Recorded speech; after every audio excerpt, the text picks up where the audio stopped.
Long before modern borders were drawn, two ancient civilizations thrived side by side, Ethiopia and Egypt.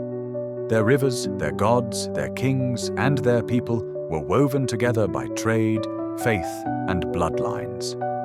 This is the story of ancient Ethiopia and its timeless connection with ancient Egypt. To bring history to life, don't forget to subscribe the channel, Moments in Motion.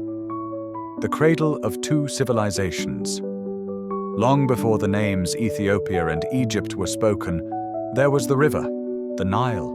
It flowed like a lifeline through deserts and mountains, carrying with it the stories of two great civilizations. To the north, the mighty land of the Pharaohs. To the south, the ancient highlands that would become Ethiopia. Together, they formed one of the earliest cultural crossroads in human history. Their connection began not with armies or kings, but with geography. The Nile does not end at Egypt's borders. It stretches deep into Africa, linking the people of the south with those of the north. From the Blue Nile in Ethiopia to the great river's mouth at the Mediterranean, a natural highway was carved, binding two worlds together. Archaeological evidence tells us that as far back as 3000 BCE, the people of the Nile Valley traded, intermarried, and shared spiritual traditions.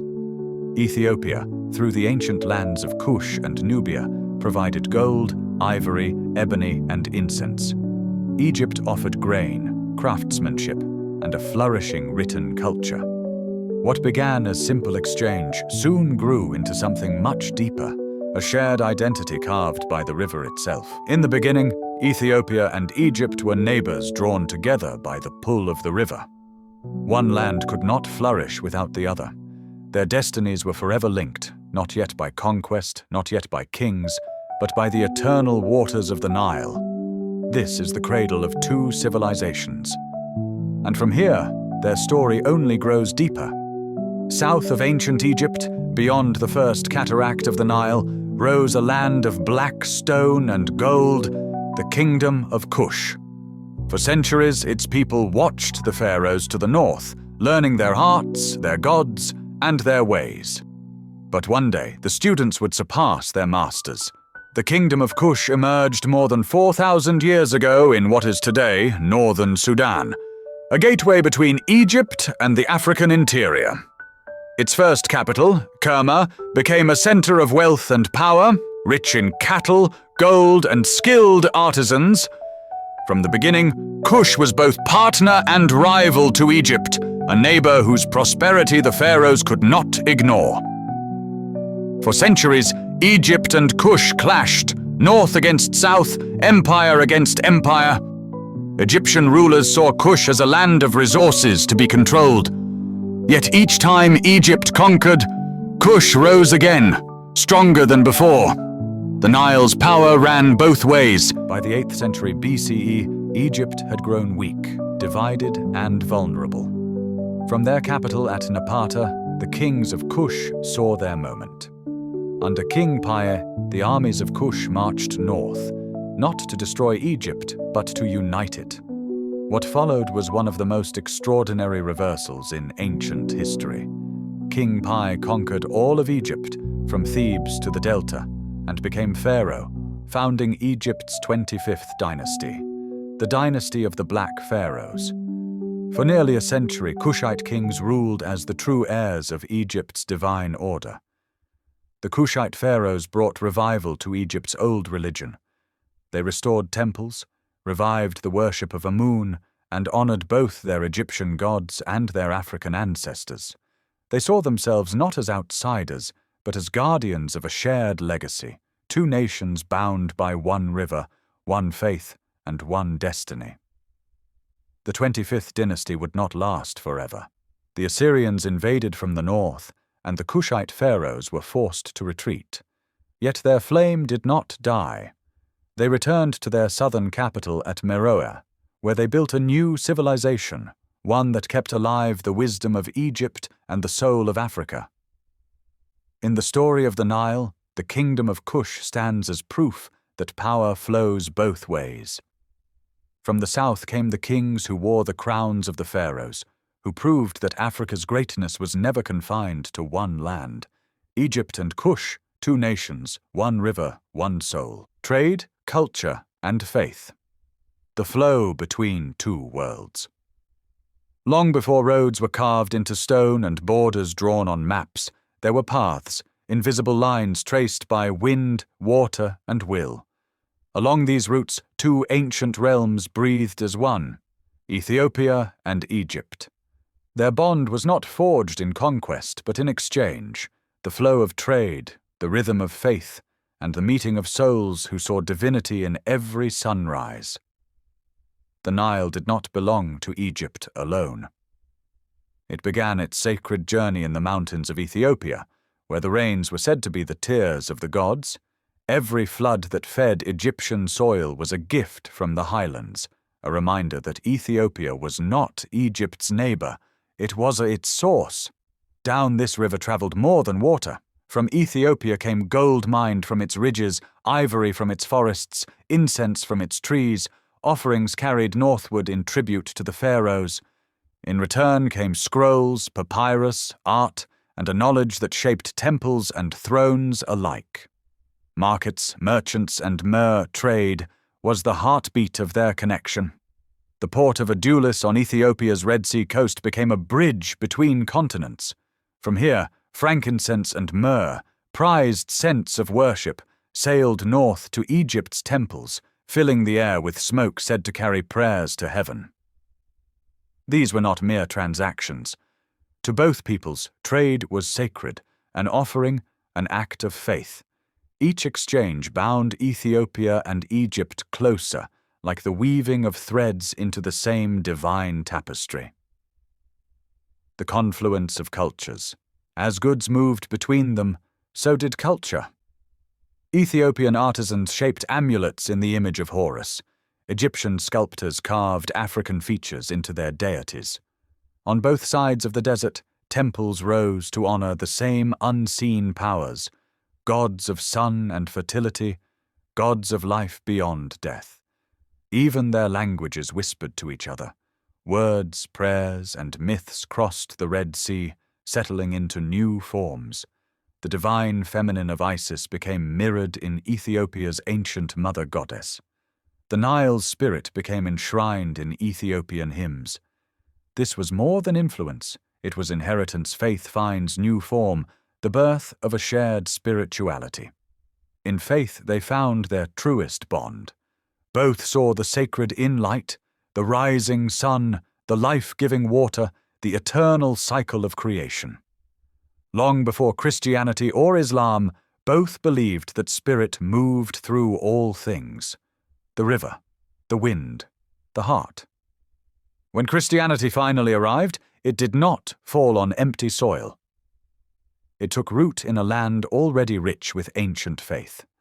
In Ethiopia, it blossomed into the Orthodox tradition, deeply tied to the Coptic Church of Egypt.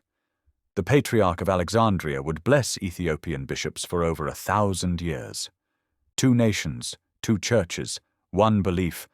Trade built their roads. Faith bridged their hearts. Across deserts and rivers, through centuries of rise and fall, Ethiopia and Egypt remained connected, not just by geography, but by soul. The scent of myrrh in Egyptian temples was a whisper from Ethiopia. The water that filled the Nile was a gift from her mountains.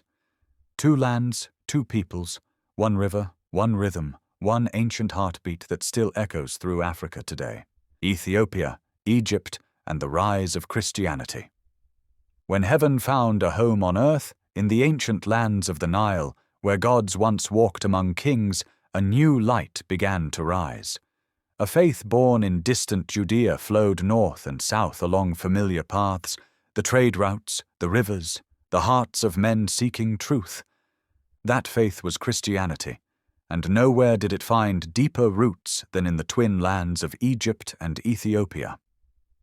In Egypt, the old temples of Amun and Isis still stood when whispers of the gospel reached Alexandria, the beating heart of learning and culture in the ancient world. Here, Greek scholars debated with Jewish sages, and soon Christian teachers joined them. The message of love, humility, and eternal life found fertile ground among a people long accustomed to seeking the divine in all things. Out of Egypt rose the Coptic Church, one of the world's oldest Christian communities. Its priests preserved the flame of faith through persecution.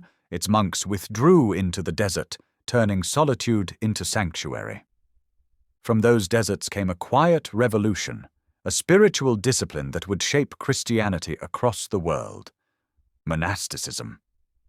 In the silence of the Egyptian desert, men like Saint Anthony and Saint Pachomius sought God not in palaces, but in the stillness of the soul.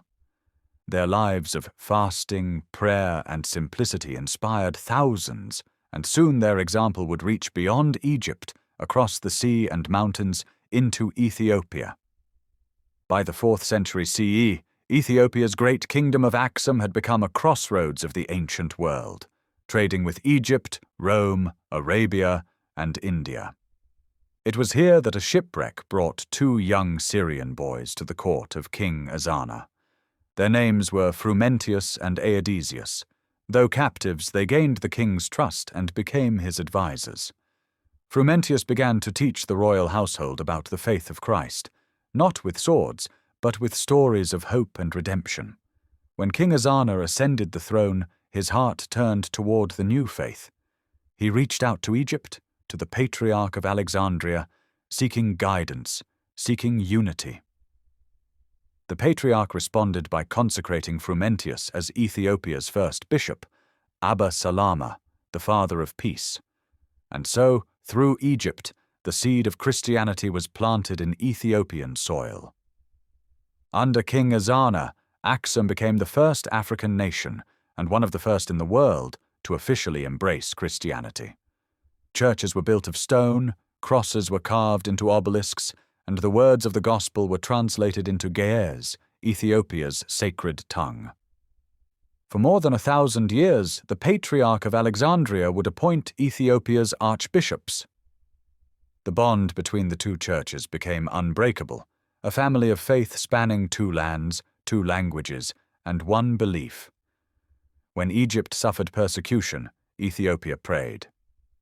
When Ethiopia faced drought and war, Egypt sent aid. Their unity was not political, it was spiritual. In an age of empires and invasions, their churches stood as sanctuaries of light, whispering to the world that holiness knows no border. In the centuries that followed, Ethiopia's mountains became citadels of faith. Monks carved entire churches out of rock, declaring that the word of God would stand as firmly as the earth itself. And in Egypt, despite centuries of conquest and change, the Coptic Church endured, still singing in the language of the Pharaohs, still lighting candles for a faith older than most of the world. Christianity did not merely visit these lands, it became them. Egypt carried its wisdom, Ethiopia its soul.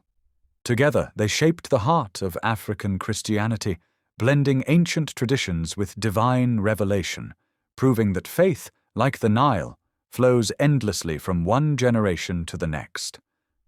From the temples of Egypt to the mountains of Ethiopia, the light of faith rose and never faded. It crossed deserts and seas, lived through empires and wars, a light that still burns today. 2 nations, 1 heritage of faith, 1 eternal flame, the test of faith, conquest, resistance, and the eternal flame. Empires rise, empires fall, but faith does not die easily. For centuries, Ethiopia and Egypt, 2 ancient kingdoms of the sun, faced conquerors, invaders, and shifting tides of belief. Yet their spiritual bond endured, a hidden flame burning quietly through time.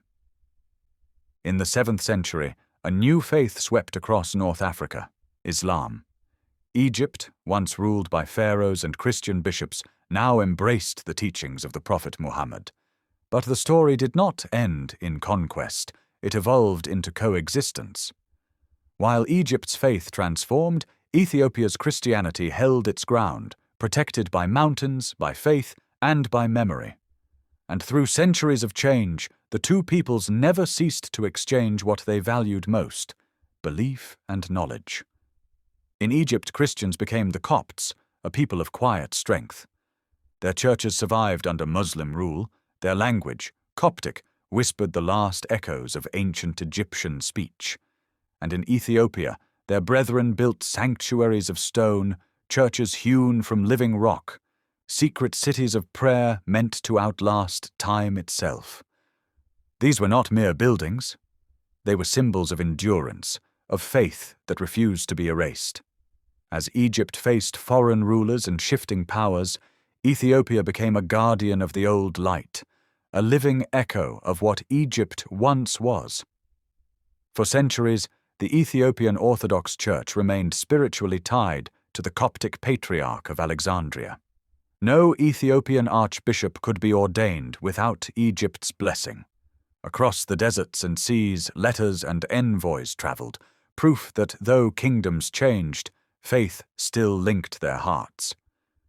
It was more than ceremony, it was kinship. Egypt was the elder, Ethiopia the steadfast younger sibling, both guardians of a sacred legacy that predated empires. Centuries passed, the world changed, but in quiet chapels and sunlit monasteries, the old prayers continued. The same words, the same rhythms, echoing across time. The conquerors are gone. The empires are dust. But the faith that once united Ethiopia and Egypt, the belief in divine order, in light conquering darkness, still breathes in every prayer, every hymn, every heart that remembers. Empires fade, but spirit endures. From the sands of Egypt to the mountains of Ethiopia, the light still burns, the eternal thread of the Nile. Across the ages, the Nile has carried more than water. It has carried memory, the memory of two ancient souls forever intertwined, Egypt and Ethiopia. From the dawn of creation myths to the rise of empires, from the whispers of priests to the songs of queens, both nations shared more than borders. They shared destiny.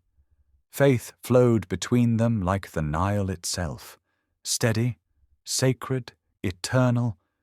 These were not just stories of the past. They are reminders of who we are, of how the world was once connected not by conquest, but by spirit, trade, and shared wonder. In every stone, every scroll, every prayer, their bond still lives. And though the sands have shifted, the story continues, through voices like yours, and through hearts that still remember. If these journeys through time moved you, if you felt the heartbeat of ancient Africa in these tales, then let the story live on. Don't forget to like, share, and subscribe to Moments in Motion, where history breathes, legends rise, and time itself speaks. Until our next story, keep your moments in motion.